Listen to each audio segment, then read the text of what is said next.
It should not remain conventional politics and a place to advance your businesses. It should be the place of humanity where we have to go with a deeper sense of compassion for the most marginalized people and in particular children. And only then we will have that strong moral authority as United Nations in the world.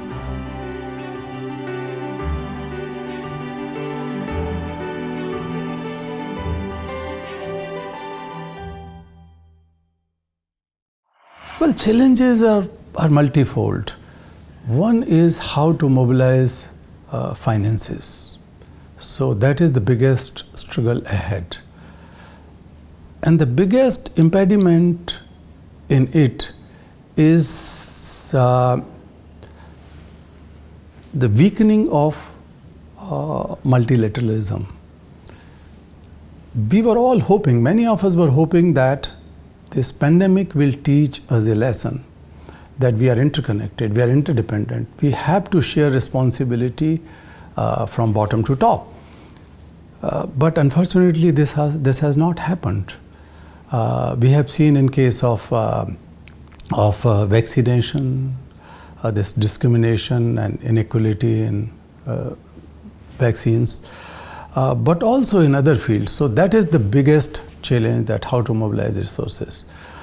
And we have been suggesting that on one hand, we have to put pressure on the rich countries to increase their ODAs. And we have to sensitize and mobilize their political support for that at all levels. But simultaneously, we cannot ignore that the number of billionaires has increased during that time, that pandemic time, the worst time. So why don't we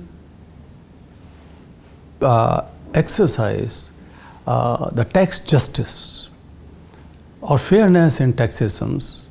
$52 billion can protect every child and every pregnant woman in all low-income countries. $52 billion.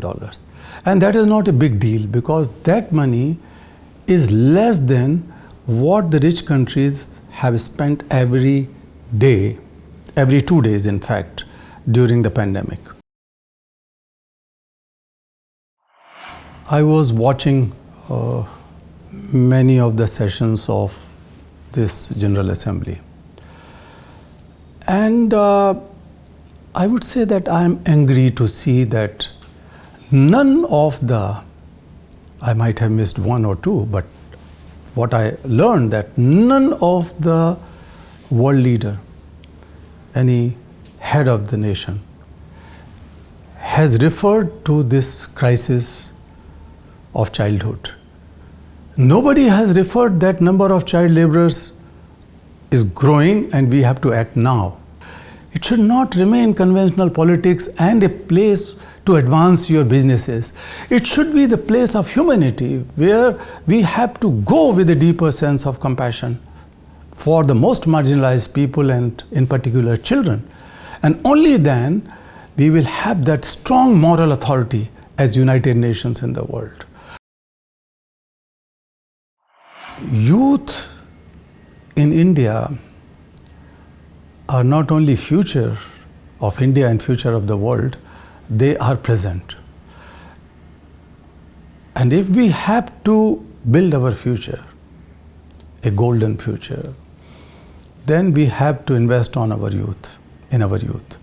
And investment means, of course, the financial investment, but also investing in building those values which will unite the country. The bigger challenge is some sort of extremism in thoughts in every walks of life. We are becoming more and more rigid in our opinions.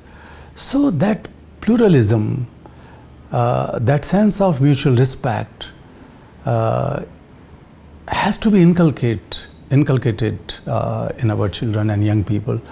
But I'm confident that India's children would bring about tremendous possibilities and betterment in the world, and they will demonstrate their leadership.